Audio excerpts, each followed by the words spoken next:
అనేక హామీలతో మరీ ముఖ్యంగా కూడా యువతకంతా కూడా ఉద్యోగాలు కల్పిస్తామని చెప్పేసి ఉద్యోగాలు కల్పించకపోతే నిరుద్యోగ భృతి కూడా 3,000 రూపాయలు నెలలో కూడా ఇస్తామని చెప్పి ప్రకటించి ప్రజలను మోసం చేసి ఈ రోజు చంద్రబాబు నాయకత్వంలో కూటమి ప్రభుత్వం కూడా ఏర్పడింది. ఈ కూటమి ప్రభుత్వంలో తెలుగుదేశం పార్టీ నాయకత్వంలో భారతీయ జనతా పార్టీ కావచ్చు, జనసేన పార్టీలు ఇవన్నీ కూడా ఉన్నాయి. అందరూ కలిసి హామీలు ఇచ్చేసి ప్రభుత్వంలోకి వచ్చిన వెంటనే ముఖ్యమంత్రిగా ప్రమాణ స్వీకారం చేసిన వెంటనే కూడా మెగా డిఎస్సి కూడా నిర్వహించి వారికి అందరికి కూడా ఉద్యోగాలు ఇస్తామని చెప్పేసి ఈ ప్రభుత్వం కూడా ప్రకటించింది. మెగా డిఎస్సి కాదు కదా, దగా డిఎస్సిగా మార్చారు. ఈ నిరుద్యోగ యువకుల పట్ల ముఖ్యంగా డిఎస్సి అభ్యర్థుల పేరిట కూడా ఈ రోజు ఎంతో కూడా దగా కూడా చేయడం జరిగింది. ఈ రోజు మెగా డిఎస్సి పేరిట పరీక్షలు నిర్వహించి మొట్టమొదటిగా కూడా 25,000 ఉద్యోగాలు ఉన్నాయని చెప్పేసి ప్రకటించి మళ్ళా కూడా తుదకు 16,340 మంది ఉద్యోగులు మాత్రమే ఉన్నాయని చెప్పేసి నోటిఫికేషన్ ఇచ్చి పరీక్ష నిర్వహించి తర్వాత రిజల్ట్ రాకమునిపే వారందరికి కూడా మెరిట్ లిస్ట్ కానీ సెలెక్టెడ్ లిస్ట్ కానీ ప్రకటించక మునిపే ఎవరైతే అభ్యర్థులు ఉన్నారో అభ్యర్థులందరికీ కూడా సర్టిఫికేట్ల యొక్క చేసి నిర్వహణ చేస్తామని చెప్పేసి పిలిచి పరిశీలన చేస్తామని చెప్పి పిలిచి పరీక్ష చేసిన తర్వాత వారందరూ కూడా మెరిట్ లిస్ట్ లో లేరని చెప్పి మెరిట్ లిస్ట్ ప్రకటించుకోకుండా కేవలం డైరెక్ట్ గా వారికి కావలసిన వారికి మాత్రమే సెలెక్ట్ అయినారు వచ్చి చేరండి అని చెప్పేసి చెప్పడం కూడా నిజంగా కూడా ఎంతో కూడా మోసపూరితమైనది. నిరుద్యోగుల పట్ల కూడా దగా చేసినట్టు తప్ప మరొకటి కాదు.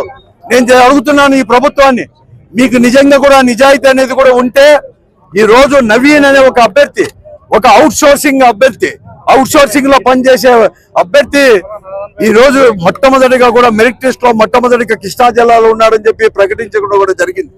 కానీ అతనికి తీరా కూడా చేస్తే అతను అనేది కూడా ఉద్యోగం కూడా ఇవ్వలేదు.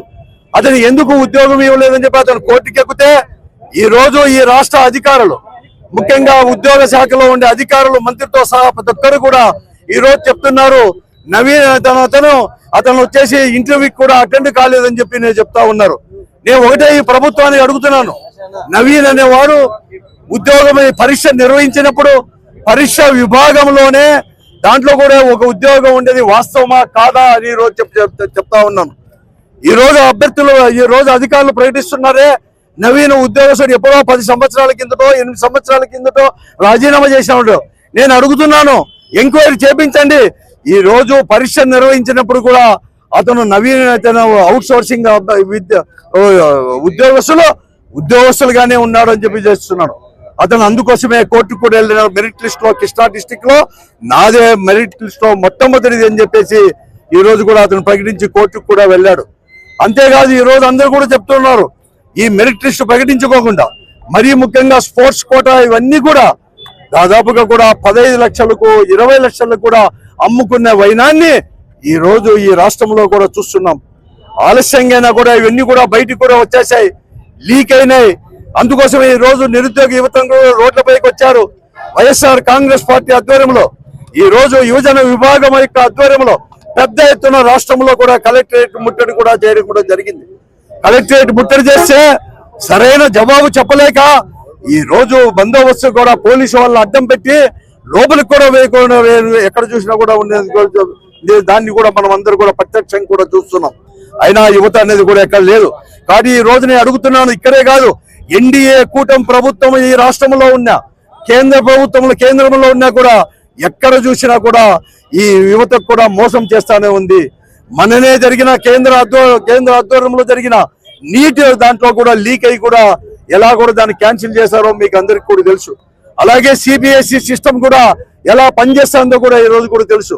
నేను ఒకటే అడుగుతున్నాను లోకేష్ గారిని, విద్యాశాఖ మంత్రులుగా నువ్వు రాజీనామా చేయకపోతే ఈ ప్రభుత్వాన్ని డిమాండ్ చేస్తున్నాము చంద్రబాబు నాయుడు గారిని.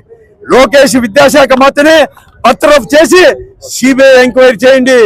యథార్థాలు కూడా బయటకు వస్తాయి, నిజాలు కూడా బయటకు వస్తాయి, దీంట్లో దోషులు ఎవరో కూడా బయటకు వస్తాయి.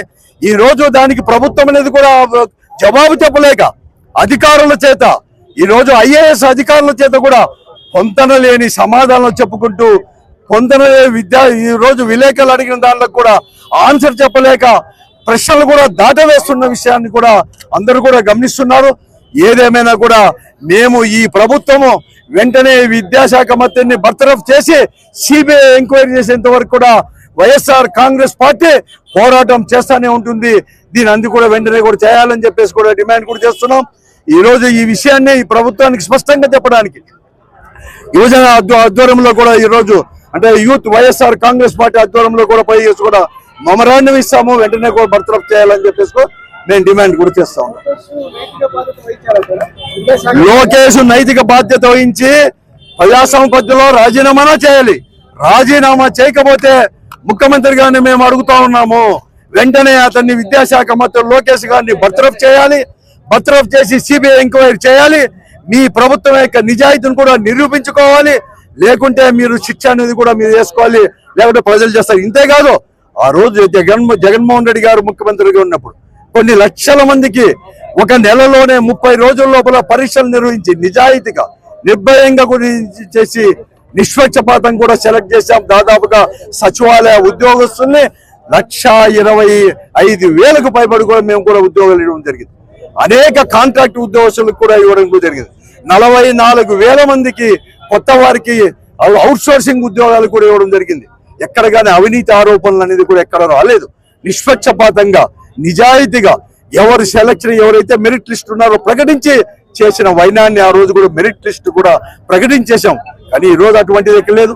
ఈ రోజే కాదు, స్వాతంత్రం వచ్చినప్పటి నుంచి ఈ భారతదేశంలో ఏ పరీక్ష కూడా అది రాష్ట్ర ఆధ్వర్యంలో కావచ్చు, కేంద్ర ఆధ్వర్యంలో ఏపీపీఎస్ కానీ ఏదైనా కానీ తీసినప్పుడు మొట్టమొదట మెరిట్ లిస్ట్ అనేది కూడా ప్రకటిస్తారు. 1:2తోనో లేకపోతే 1:1.5 తోనో మెరిట్ లిస్ట్ అనేది కూడా ప్రకటిస్తారు. అటువంటిది మొట్టమొదటిగా ఆంధ్రప్రదేశ్ కాదు భారతదేశంలోని ఏ ప్రభుత్వం చేయని విధంగా మెరిట్ లిస్ట్ లేకోకుండా, సెలెక్టెడ్ లిస్ట్ లేకోకుండా నేరుగా అభ్యర్థులకే, అది కూడా ఒకప్పుడు అభ్యర్థులందరినీ కూడా సెలెక్ట్ అయిన వాళ్ళందరినీ కూడా విజయవాడకి పిలిపించి ఉన్నది ఉన్నట్టుగా ఒక రోజు ముందు సాయంకాలమే అది కూడా రద్దు చేసి నేరుగా వాళ్ళకి పంపించడం, ఇవన్నీ కూడా అనుమానాలకు కూడా రేకెత్తిస్తున్నాయి. వారి నిజాయితీని కూడా నిరూపించుకోవాల్సిన అవసరం ఉంది. వెంటనే లోకేష్ గారిని బర్తరఫ్ చేయాలి, సిబిఐ ఎంక్వైరీ చేయాలి. వారి శిక్ష కూడా ఎవరైతే దీంట్లో ఉన్నారో ఆ దోషుల్ని కఠినంగా కూడా శిక్షించాలని చెప్పి కూడా మేము కోరుతా ఉన్నాం.